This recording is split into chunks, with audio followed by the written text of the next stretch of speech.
Uh, Bunge power. Bunge power. Again, my name is Mishael. Mishael. Mheshimiwa Speaker, thanks for the opportunity and the time. I've come here, nimesikiliza vizuri kabisa, nimesikia tunazungumzia mambo ya CDF.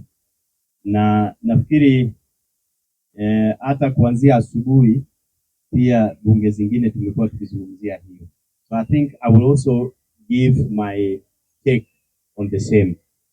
And I'm glad we are beginning to have a conversation around this. I've been the longest person talking about this in many of our forums. The reason I've been talking about it is because when we look at where we have come from as a people, we had a constitution from the famous Lancaster Constitution, but which over the decades was thoroughly mutilated to the extent that it was not serving anybody or anybody in this country. And therefore, during the urge and the desire to have a new constitution, multipartyism and a new constitution, it was seen fit that we would have certain laws and rules that would govern us as a country. And including the fact that then everything was very centralized. So we remember when Kibaki came, there had to be ukarabati. Na that ukarabati wa katiba ilitusaidia ikaleta nini? CDF. CDF was a way of decentralizing because we did not have devolution. But finally, when we had the Constitution 2010, and we now had devolved units in this country, that same document, the Constitution, outlawed what? CDF. I remember going into this past election, the courts had already pronounced themselves on the same. And I remember when President RUTO came in, it was also for the same opinion that CDF should be done what? Should be put on the peripheries, as the courts had pronounced themselves. But we know what happened. RUTO was manipulated by the same MPs. And that is why I've said here before and anywhere else that our biggest problem is not RUTO, because RUTO is just one person. Our biggest problem is where? Is Parliament. The Parliament is not doing us a service. So they went, they manipulated the president. They told him, if you want your policies to pass in the House, we can only do it on one word, on one condition, that we have our what? Our CDF, which they knew very well is outlawed by the Constitution. Then soon, what did we see? The women reps also asked for their affirmative, isn't it? Then we now have the senators asking for the same. Apart from the senators, we have MCAs asking for a similar one, isn't it?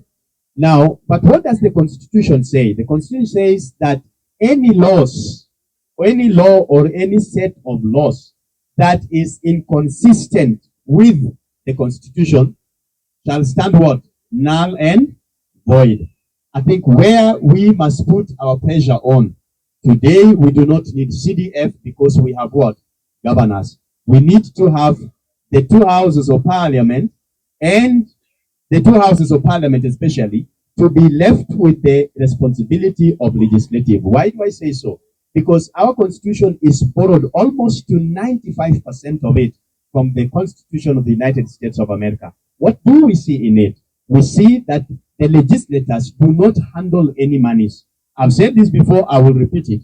Let the Constitution, let us demand that we go for a referendum and make it clear that the only monies that our MPs or our legislators should come into contact with should only be their salaries and allowances. Let the monies like the CDF fund be devolved and be taken to the governors, but let laws be made in a way that once those laws have been made, then if the governors embezzles any of these funds, then laws should be taken seriously and they should be penalized for the same. I dare say this, fellow Kenyans, like I've said before, I believe, I'm a strong believer, that in this country we should also look at other countries that have been before us and that have manage corruption, because corruption is so much embedded in our system. One of the ways of doing it is to have punitive laws that make sure that they serve as deterrent measures for others while they punish the ones that are not. Okay, just give me a minute. Just a minute. Such that when we look at this, let us borrow some leaf from, like, for instance, China. What do China do?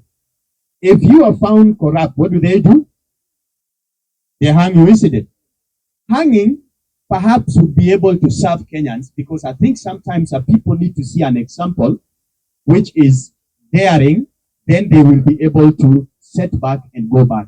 Why do I say this? I think in this country we should have at least a few of these leaders that are corrupt, like the governors, the senators, the MPs, hanged to serve as an example, such that whoever comes into that office should be able to understand that where we are going, the people of this country whose sovereign power we are exercising on their behalf need us to do this, and that is what we need to follow.